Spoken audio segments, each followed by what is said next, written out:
નકલી MBBS મુન્નાભાઈ ઝડપાયો છે. શું છે સમગ્ર બાબત? Respected border incharge Chirag Kordia સાહેબ, રિસ્પેક્ટેડ એસપી સાહેબ વીકે નાઈ સાહેબના હોય પાટણ જિલ્લામાં જે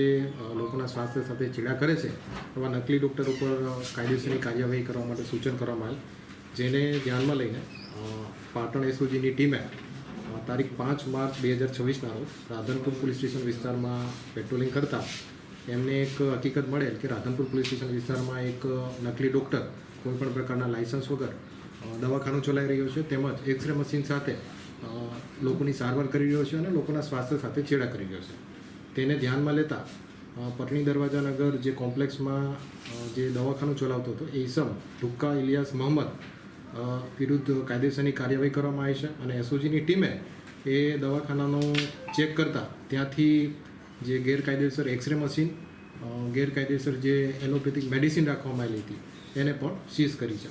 કુલ મુદ્દામાલની વાત કરીએ તો ટોટલ 5,51,136 રૂપિયાનો મુદ્દામાલ એસઓજીની ટીમે સીઝ કર્યો છે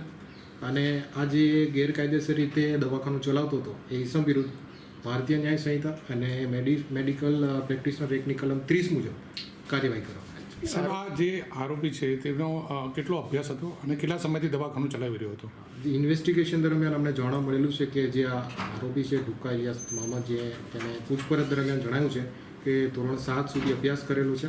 અને છેલ્લા કેટલાક વર્ષોથી તે આ દવાખાનું ચલાવી રહ્યો છે.